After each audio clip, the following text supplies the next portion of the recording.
3 fake HOA cops broke into my house, broke my door clean off the hinges, and forced their way inside at 2 a.m. The first one shoved me hard against the wall, pinning me down while shouting orders like I was some kind of criminal. The second ransacked my living room drawers, tossing papers and family photos like trash. The third stood by the shattered door, flashlight sweeping through the dark, pretending to secure the area. Before we dive in, comment which country you're watching from. Let's see how far this story travels. Now, let me rewind a little and tell you how it all started. It began with a letter, a fake violation notice from my HOA claiming my property was under investigation for illegal activity. I laughed at first. I don't even throw loud parties and my yard is spotless. But something about the tone felt off. No official header, no board member signature, and no date stamp. 2 days later, a black SUV with tinted windows parked outside my house.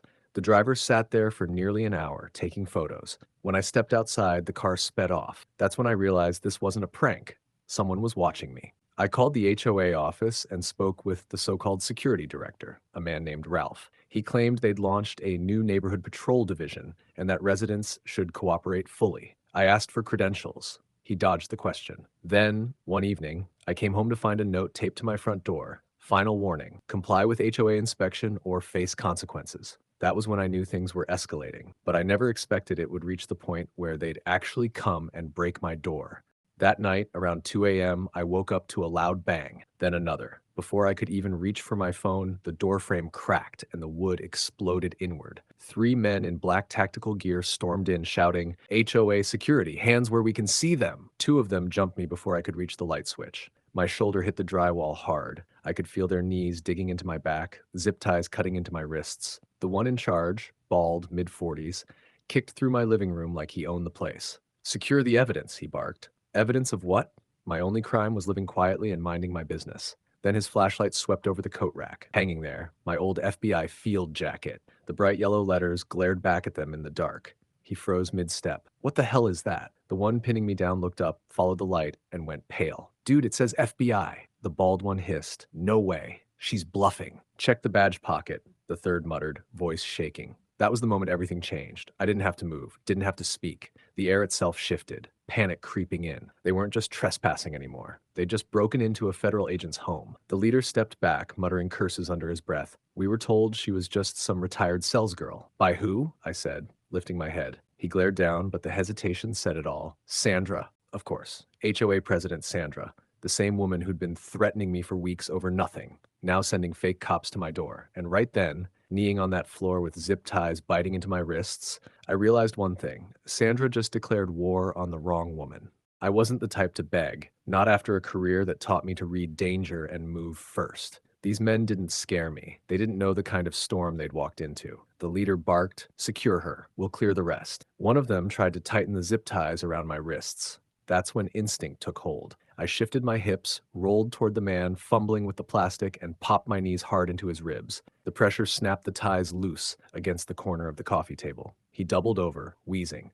The flashlight hit the floor and rolled under the couch. Perfect. I was up before they could blink. Adrenaline isn't chaos when you've been trained. It's a tool. I slammed my elbow into the nearest man's ribs, grabbed the flashlight, and cracked it across his jaw. He dropped instantly. The leader drew a taser.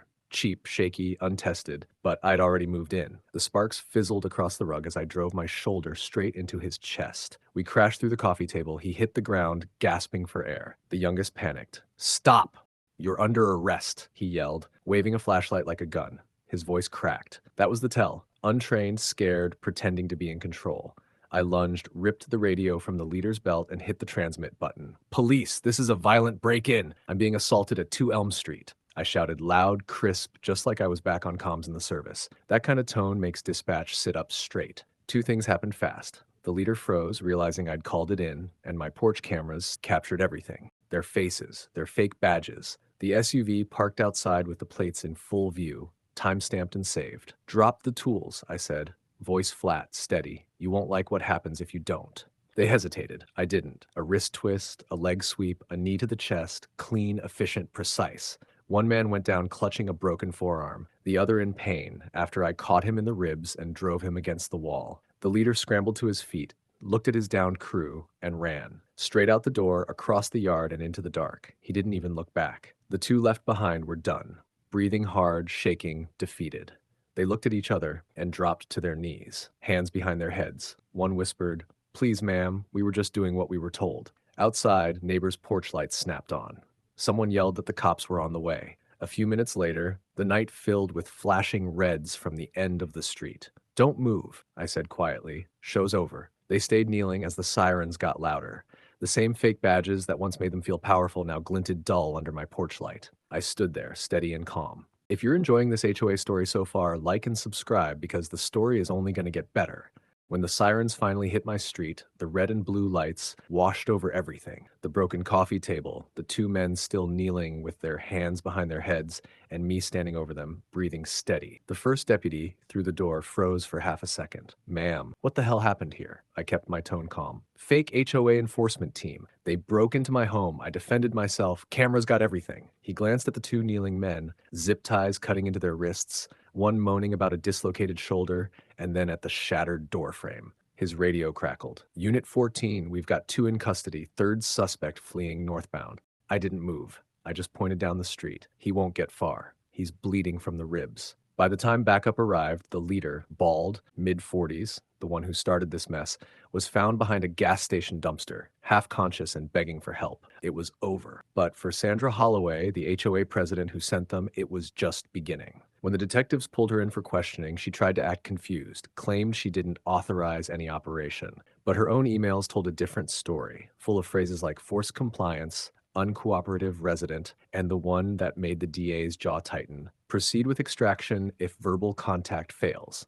Extraction, like I was a target, not a homeowner. Turns out Sandra had built her own little empire of control. She used HOA funds to pay off unlicensed enforcers, even forged county permits to make her team look legitimate. My case wasn't the first, but it was the first to fight back. The sheriff's office raided her home the next morning. They found fake badges, forged citations, and $42,000 in HOA cash stuffed in a safe labeled security expenses. That's when the truth spread fast. Sandra Holloway was charged with criminal impersonation of law enforcement, conspiracy to commit intimidation, misuse of HOA funds, forgery and fraud, directing unauthorized paramilitary activity. She was sentenced to 15 years in state prison, 10 without parole, and permanently banned from any homeowners association or public office. Trent Lawson, the fake HOA cop leader, got 12 years, plus mandatory psychiatric treatment. Mark and Devin, the other two HOA cops, got 7 years each for breaking and entering, aiding impersonation, and assault, followed by 3 years probation after release. The HOA itself collapsed within weeks. Residents voted to dissolve it entirely. The new street signs went up without their logo. Clean, quiet, and honest again. A month later, a deputy returned my porch camera, cleaned and sealed in evidence tape. He smiled. "You know, ma'am, you didn't just stop a break-in. You stopped an operation." I sipped my coffee, staring down the same driveway that once glowed red and blue. Guess I don't take orders well. That night, I slept with the door open for the first time in months, because when you send fake cops to the wrong woman's house, you don't get obedience, you get justice. The end.